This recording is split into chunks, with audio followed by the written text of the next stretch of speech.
On this episode of A State of Control, we talk about the inevitable need to use new equipment. How do you go about testing, evaluating, giving back feedback, and determining if something is going to be right for you, both short and long term? All that and more on A State of Control. The network for the AV industry. What are you listening to? This is AV. This is AVNation. This is AVNation.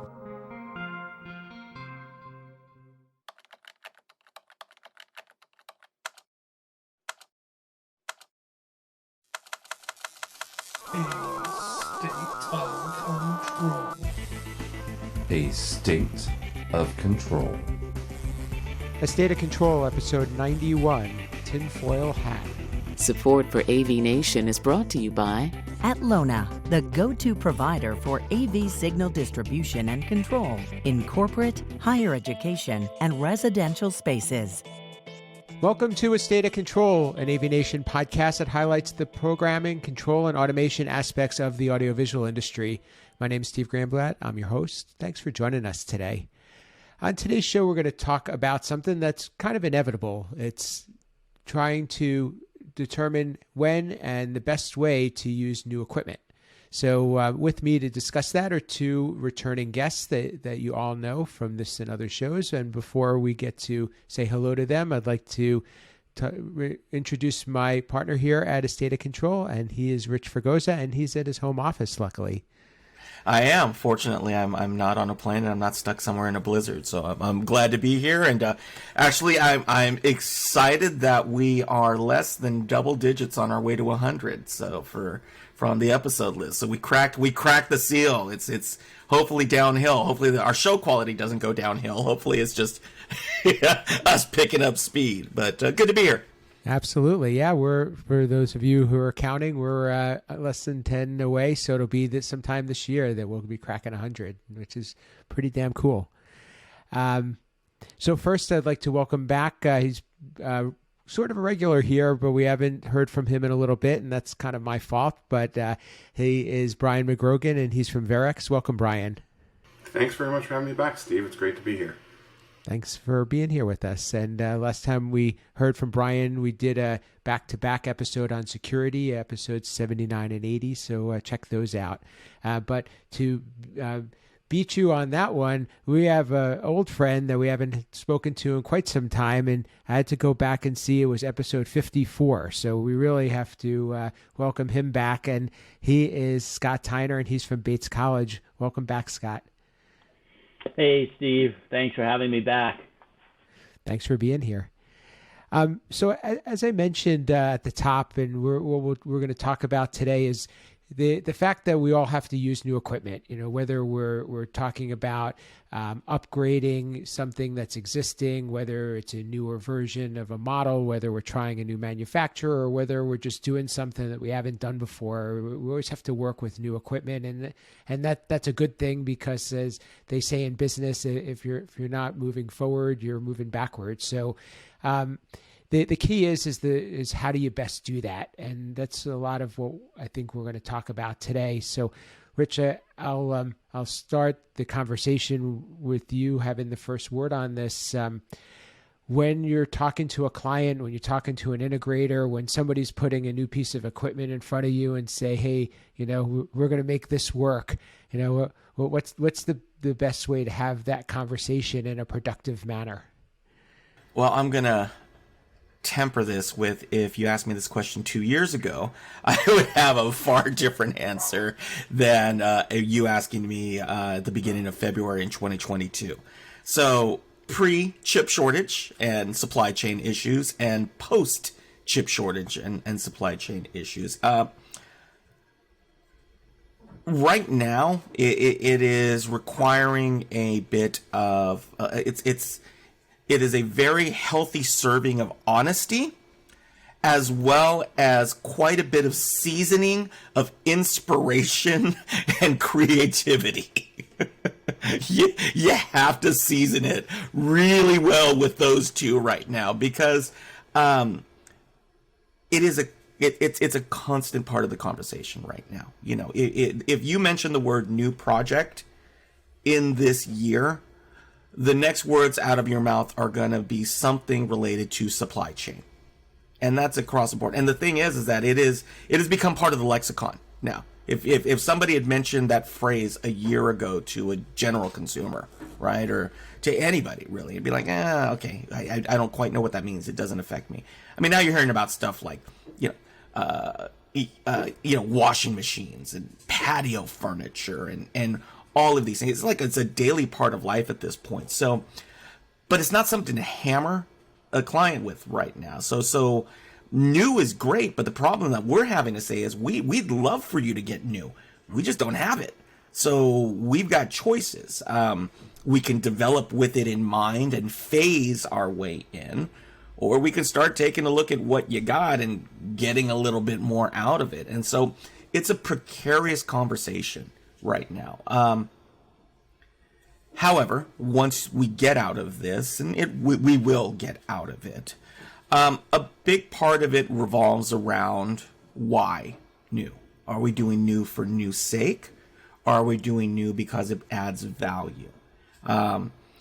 And you also have to be careful about the biting the hand that feeds you, because your integrators, your consultants, and everybody, your manufacturers, again, how many times I got to say it, brothers got to eat, right? They're going to make their living off of new. We have the ability to work a little bit differently.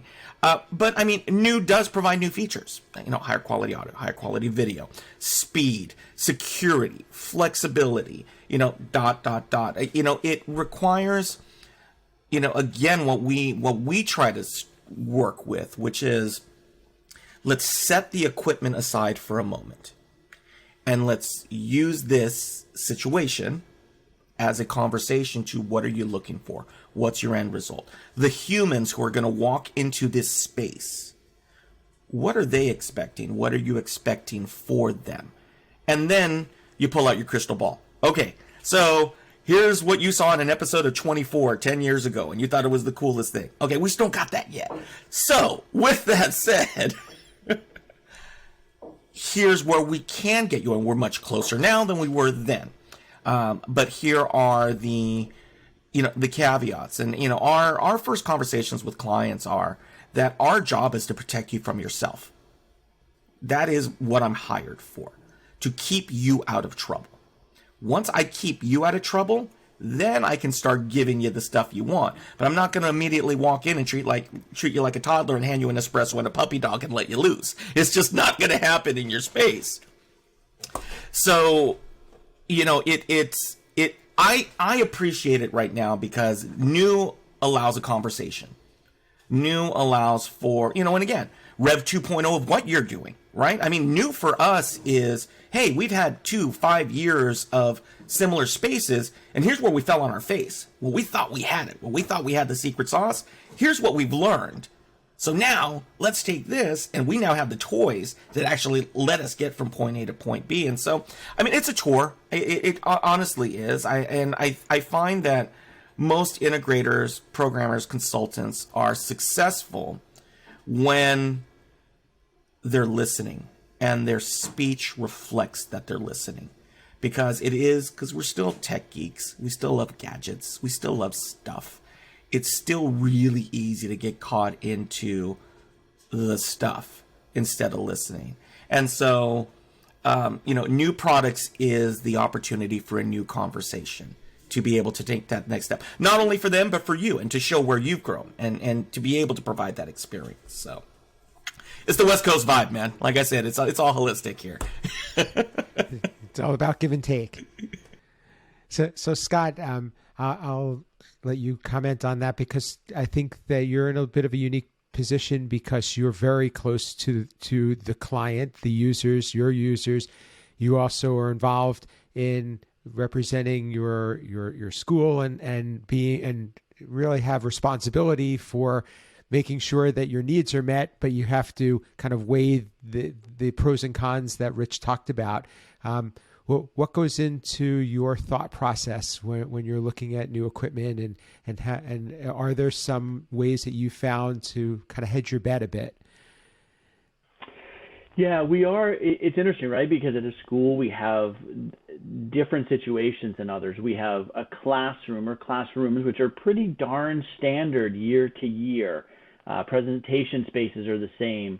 And yet we do have faculty or administrators who walk in with some interesting new device that they want to plug in. Probably not as much as happens in some of the resi stuff that you all do, where they're bringing all kinds of new stuff in. So we do have that conversation that Rich was talking about what are you trying to do? Is this the best way to do it? And part of our other conversation is about, if we put this in the room, other faculty are going to use it. And so it's not just you we have to make this work for, and you might be willing to jump through 3 hoops, wear a tinfoil hat, and hold your finger up in the air the whole time. Other faculty aren't going to, and when we try to explain to them that's what you have to do, they're not gonna like it. I think, of course, we have to, as Rich did, talk about the current time we're in with supply chain, because we are, this past summer we did, and next summer we are putting up new buildings. And we have to make those decisions truly about new products as far as manufacturers. And we go through this process of, sure, there's some pain on our part of learning the new programming, learning the new standards of that equipment, but we're now stuck supporting that for 6, 7, 8 years down the road of something that we never have. And so we really want to make sure that 2 years down the road, we're not kicking ourselves for choosing something different. And yet, guess what? That building has to open on September 1st, no matter what. And the faculty want more than a piece of chalk in their hand when they do it. So we are lucky. We're a small place. We can really talk with the faculty. We can really explain that to them. We're also lucky that probably like many of well, probably unlike some of you, we have this ability to know what our standards are, and a new building's a capital project, so we've ordered some of that stuff back in September or August for the following September, because we know what we're getting. But there's some things that we've had to change, and we do have to have discussions with the faculty about that, and administrators to say there may be some things that are missing, because you don't, and we don't, and our faculty don't want us to put something in there that's not going to work going forward. So, Brian, I'll let you jump in, and there's a couple of ways that we can attack this, because I think both Rich and Scott brought up some interesting points about what do you do now, because you really have to plug the holes, and sometimes you have to get the job done. But from the standpoint of operation wise, and I'm sure that you've encountered this quite a bit, is that the experience has to be consistent. So part of the challenge is integrating a new piece of equipment and making it work like the other pieces that that the users may be using in adjacent rooms per se, or what they've become accustomed to. What does that challenge look like? Well, that challenge can be quite interesting, right? It totally depends on the piece of equipment, and you bring up a good point of, if we're doing our jobs correctly, it should almost be seamless that I went from room A to room B, yet a lot of the guts are different, right? So obviously that's not always the case. While we strive for that, that doesn't always happen. But I think that, to touch on one of the points that Rich talked about, is honesty. Honesty is a really key component here of having the difficult conversations with people to let them know and understand of, we know that this has to happen. We know that this needs to get rolled out. If we go this direction, here are going to be some of the limitations. Here are going to be some of the pieces that, that we're not going to be able to do, or here are some of the great new features that we can do, right? So, but being honest and having the conversation and ensuring that we are upfront about that, and getting those conversations documented is a key piece. But then from the back end as well, right, doing everything we can, learning. I know there are a lot of pain points, especially when we start to use new hardware, but, kind of thinking outside the box, if you will, not just of, oh, hey, this doesn't do what, equipment A did. Sorry, not going to work. Of, okay, Is there another piece that we can introduce that will help bridge that gap? Is there, can we be a little more creative on the programming side to help make that as seamless as possible? So it comes back to honesty and conversations and ensuring that everybody is up to date and everybody understands what's happening and what's going on. And I think for the most part, clients have been very understanding of that, right? It's not just our industry, they're having problems across all the industries with this. So, they have standards that they've set and they can't get network switches or they can't get, these pieces for extended periods of time. And it comes down to the individual client of, yes, I want to stay within my standards and I understand I'm going to wait twice as long as I usually do. Or I'm willing to play outside the box and have some give and take. Rich, I wanted to just go forward with another thing that Scott said I thought was interesting is that you look at making something work now, but then having to live with it is the key. So in choosing a new piece of equipment, does that mean that you are going to keep moving forward and now use that piece of equipment in future projects, or like what's the what does it look like to evaluate something as being a temporary fix versus a full, a future commitment, let's say? Well, we've all been doing this long enough to know that it comes from experience of living with the box. All of us have made the rookie mistake of believing the spec sheet and listening to the marketing people and passing that along and then suffering the slings and arrows of that rookie mistake. Again, our personal approach and for whatever it is, hopefully it's given us the longevity we've had. Our approach has always been whenever we are approaching a commercial client, an education client, a resi client, and it's new, again, kind of goes back to honesty. But what we offer is, I understand that you've read this and somebody's told you about this and these are things you think you want. And I want to support you in this. So here's what we're going to do. You're going to subsidize the process. And we're going to work together and you're going to get the benefit of everything that comes out with this. But we are going to hammer this. And for the longest time, we used to have, at minimum, a 12-month rule before we put anything in.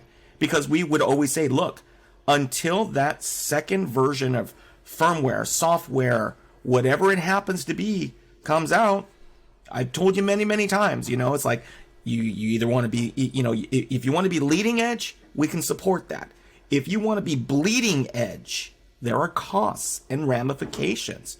There are some great rewards, when it does happen, because we've had some where it's like, hey, this thing doesn't exist, let's make it, and we've cobbled it together and found all kinds of crazy ways to do stuff. I mean, that was, as an old timer, that is the war story that you're going to hear most from guys and gals, which was, thing didn't exist. We just made it work. We didn't even know if it was going to work when we turned it on, and then we all went, "Wow, it worked!" It's basics of project management, expectation management, communication, right? Milestones, and so our goal has always been, we're working with new technologies, just internally. We're finally seeing voice control and anticipatory service devices are starting to get their legs under them. It's a whole new world for us because we're dealing with the world of the DIY, inexpensive $29 digital assistant and the frustrations with that and going, no, this is an ecosystem. And so we're having to very carefully say, here's how far we can go. We know it's going to expand out, but let's get you here. Again, we're talking about the control industry, right? And then the integration industry. And regardless of whether you're in a home or you're in a huddle space or an executive boardroom or a classroom, we always related it to, we had kind of our 5 principles of automation, right? We wanted it on, we wanted it off. We wanted it warmer, we wanted it cooler. We wanted it louder, we wanted it softer, we wanted it brighter, we wanted it dimmer. We needed to hit those first. Once we hit those, then it's gravy. And so, that is the point with it, is that not to fear new, but to be very careful with it and be measured with it. And again, for us, ours has always been, we work in partnership, which is, hey, we're going to do the R&D. So you got a choice. You can wait for me for a year after I've done the R&D, or you can be a partner in the process and reap some of the benefits of it. And a lot of times, we get that partnership. We get that. Absolutely. We already know you're going to be here. You're our guys. So it makes total sense for us to do that, because then everybody else gets buy-in, and it's worked well. Now, and again, the other thing is we got a full lab here. You got a dog food. If you're in this industry and you're not dog fooding every single thing that you're working with, you're doing yourself disservice. Just because you're a programmer in the software side, you need to know the hardware. You need to live with it, because you need to know, again, how to be brutally honest with your weaknesses as a programmer or as an organization, not because of what you're doing, but because you overestimated what the box you said was going to do. Scott, Rich talked a little bit about the marketing side of stuff and being able to believe or understand how to accept the information you're getting from manufacturers. What strategies have you used when it comes to that? Because, like you said before, you kind of have to plan for these things well in advance. Sometimes you may even be buying a product that is on a spec sheet rather than something that you could have in your hands. So, do you have any tips for people that are in that position? Well, in order to answer that question, we have to assume we have a normal supply chain. And in that case, we will never put something in a classroom or a presentation space that we have not put our hands on. And unlike Rich, I don't know that we'll go a full year without putting it in a room, but we're going to put it in our lab, in our workshop. We're going to put our regular expectations and processes that our faculty expect to see. We do a lot of class captures, you can assume. And so if we're going to change our class capture device because one's not available anymore, we want to make sure that the process of entering a PIN, so you know who the faculty member is, and that it ends up in the right directory and on the server, all that kind of stuff happens right. And that we can programmatically do that behind the scenes so that really to the end user, they don't need to know, nor should they know that we have a different device. Anybody has got stories about how they put something in too soon and they got burned, or even there's a couple products that come to mind that we thought we were doing okay with, and we had 5 of them in rooms, and by the time we got 20 or 30 of them in rooms, we were just like, this is the worst piece of junk we've ever seen. And we had to go turn ourselves around and go start taking all those out of classrooms. So it doesn't always work, but absolutely we put our hands on stuff. I'm a big proponent of, and this was a discussion on Twitter in the past few months, of manufacturers have to play ball in this, and whether they're giving you something or they're giving you something at discount or at their cost, or they're giving it to their integrators who can share it with, if you would consider me an end user. And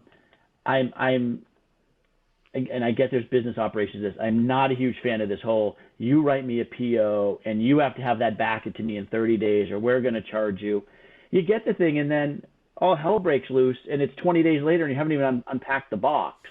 So I think that manufacturers have to play a little bit of ball to say, well, we want people to start using this thing. So part of our budget's going to have to be, we've got X number of these to loan out for whatever a real period of time is.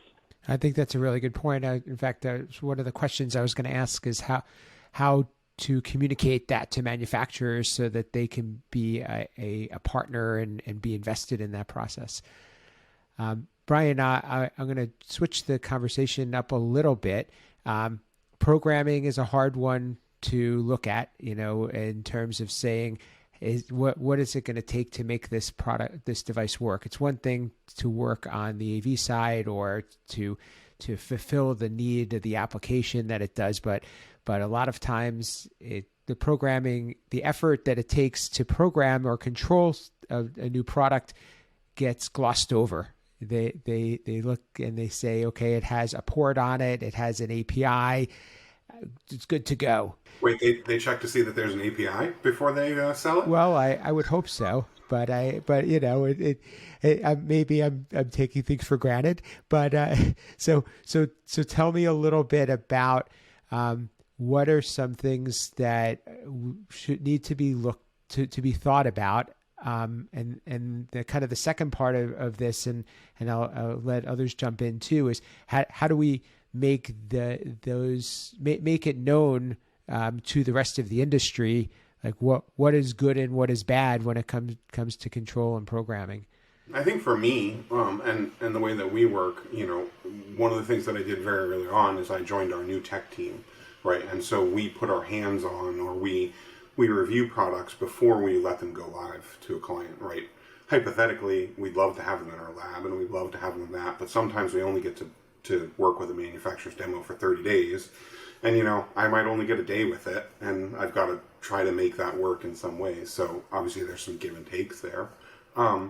But, in the end, it goes back again to the communication piece of it, of, letting people know that, hey, I took a look at this. I might not have gotten to dig into all 100 features. I got to hit, the top 15 that I know that our clients are going to want to use, right? And kind of triaging that with, for lack of a better term, if you will, of, hey, it's great, it's got 100 features, but I know my core customers and they're going to want to use features 1 through 20, and those are the ones I'm going to focus on until I have the time to do the whole thing. But making sure that everybody understands that, hey, features 1 through 14 are fantastic, everything's going to be great here. Feature 15 has this little caveat, or has this little piece that I think we can work around. I think if we did XYZ, we can make it really, really solid, or I think it's something that we need to stay away from when feature 15 is, a rock solid, this is an absolute requirement that can never fail. Pieces like that. And then once we have that, having a dialogue, it starts back with our sales and design team so that they understand that, hey, this got spec'd into a project, came from a consultant, or, client really wanted this. We worked on it on this project. Here are the pitfalls of it. Here we think we can make this better. We'd love to continue to work with the product, but, just be careful of it in the future. We have a list of products that we now have to bend the rules a little bit with it, but a list of products which are a do not sell, or they have a big asterisk next to them of, if you're going to sell this, you need to sell a ton of extra hours because there's going to be a lot of back and forth. And we also try, I get sucked into a lot more of the technical in-depth pieces just because of the nature of my project and our job and the nature of who I am. We also try to make sure that we document those pieces, and I love to go through and document it and give it to the people who are going to set it up and configure it, so that hopefully that makes my life a little bit easier. I also am trying to do 50 things, so I don't remember all the steps, in 6 months when it's actually getting deployed. So that can be my point of reference as well. It's a tricky thing, and the thing I'll add there too is that what you're testing today may not be what you're actually going to run into when the next firmware revision comes out, or the product actually matures a little bit. So that gets to be pretty tough. Absolutely. And Rich was talking about it as well. I always feel like programming to grow is a really good thing, right? Understanding that there are those, to use the example before, 100 features. We're going to use 15 of them, but make sure that we have the room to grow to all 100 as they become available, and make things scalable in that manner. Scott, I'll ask you kind of a similar question on that. Do you look at what do you look at from a manufacturer when it comes to the control side? Is it important to you if they have maybe a pre-developed module, or if the product's in their library on the control side? Is it good enough to be able to just have an API and say, here, have at it? So again, we are we're a smaller house than some of you for sure. We definitely want a control module in place for products that we're going to buy. We've had some, I can think of some projectors years ago. I mean, they were just a complete nightmare in order to to program, right? You had the 50-character serial string that you'd have to send out and the like. And so we really look at the modules, make sure they have a module. Higher ed actually is interesting. I don't know how many others of you are involved. I know, Steve, you've got some connections into higher ed. We talk all the time to each other. So the other real advantage we have is to say, hey, I'm looking at this other device. You tell me if any of you have seen this and what have you got, and maybe some of them have written up some modules that they can share. We are an extremely collaborative group, and so we can really reach out to each other and get feedback that way. So that's another big piece. But sure, we have some standards about what, not just modules, but it has to be over Ethernet, or it has to be over some other standards that we're moving towards. And so those are the ones that I think are really important when we talk about we have to live with this down in the future, right? We need in a classroom to be able to walk in between classes and swap out a device. And if we need to go and change all the kinds of programming to do that, we've lost that ability to do that. And so that plays a major role in how we select devices. Does this provide that opportunity for us? I think that's a really good point. So not only does it have to be stable and fit the need, but it has to be mature and has to really be proven for you, so that you have that confidence in saying that I know how this works, but it's also easy to implement. Thank you for that. That actually is a really good point. Rich, we're probably getting close to the last word here. What I think is an important thing for us from this program and from a control and a programmer standpoint is how do we push this information back up to manufacturers effectively? Because we always say we want to have a seat at the table and a bigger voice, and Scott mentioned the higher ed group that's collaborative, and I know that we've talked before about HETMA and had James and Joe Way involved, and I think that they're doing some great things in that manner. Just from our standpoint in general, because it's often that we just have to make it work. How do we get our voice heard and really make manufacturers and even others that we work with more aware of these gotchas, so that we avoid those pitfalls? Well, most of the manufacturers, money talks. And, if you are part of a large university, if you have 3 or 4 Fortune 500 companies in your pocket who you are dealing directly with, the C-level suite or the CTO, or it's amazing how quickly a manufacturer will pick up a phone when they can recognize a very specific caller ID coming in. Not to say that, you should be using pressure points, but pressure points can be effective. And it can be done, again, it's you're doing the same thing with your manufacturers, right? It's like, help me help you, right? And, I think there's at times a fear of lobbying with your clients. And it's weird because they're your partners. You're serving their needs. They're the ones writing the checks. Ultimately, a manufacturer is going to go, hey, this might affect business if we're not listening. And it doesn't have to be in an antagonistic role at all. But it really is, hey, at the conclusion of the project, were you really happy with what we did? Great. 2 of our major manufacturers are XYZ. I really think it would be great for us to have, again, not a half-hour conversation, but get together for like a 5-minute conversation and just kind of recap where we're at and things you'd like to see and things you'd like to go. And all of a sudden, things kind of open up. I skew more towards Resi, obviously. And so I do have the luxury of having some very recognizable last names that show up in caller ID.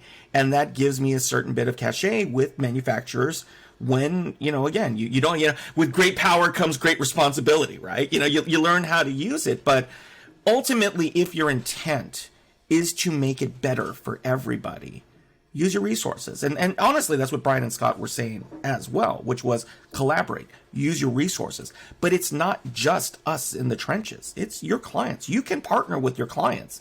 Crazy sound, but you really can. And if they've got 3,000 huddle spaces or 2,000 classrooms, or whatever it happens to be, there's a lot of weight behind it. And again, like I said, you don't abuse it, but you definitely do try to use it if you can. I think that's a good way to wrap this one up and some good advice that can not only be reflected in this conversation, but in others as well. So thanks all of you for being part of today's show. I'd first like to thank Brian McGrogan from Verex. How can people get in touch with you and learn more about what you're doing and learn more about Verex? Well, you can find Verex on the internet at www.verex.com.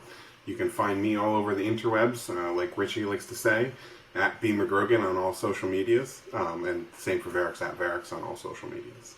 Thanks. And Scott Tyner from Bates College, thanks for being with us again. How could people get in touch with you, learn more what you're up to, maybe learn about HETMA or what some of the university collaboration groups that you're involved with? Yeah, I'm on Twitter at @STyner. I'm on LinkedIn, and certainly we're connected to the HETMA. There's a higher ed Slack group that we're part of. Like I said, we're very collaborative, and really the collection of people just continues to grow. So reaching out to any higher ed person will put you in touch with everybody else. And I think as Rich rightly pointed out, and if we can use those influences in a great way to improve the industry overall, let's do that. Awesome. And also, if you haven't seen, check out Scott's writing on Rave Pubs as well. Some good stuff there. And Rich, good show today. How can people find out what you're up to, get in touch with you, and any last words that you want to share for today? Well, I got to say, I'm just happy to be the dumbest guy in this quad split. So, I am always happy when I'm surrounded by people far smarter than me. And so, Brian and Scott, I mean, they're spitting some truth, man. It was some straight church. And so, obviously, as Brian said, yeah, man, find me on the interwebs. And we were talking about it before. We talk about collaboration. We talk about reaching out, but like, we mean it. I truly mean it. It's like, if it's okay to drop a message in Twitter, a DM, an email, we're just because we're the ones on this side of the camera recording this stuff doesn't mean that at this stage in our careers, we're more focused on teaching than doing.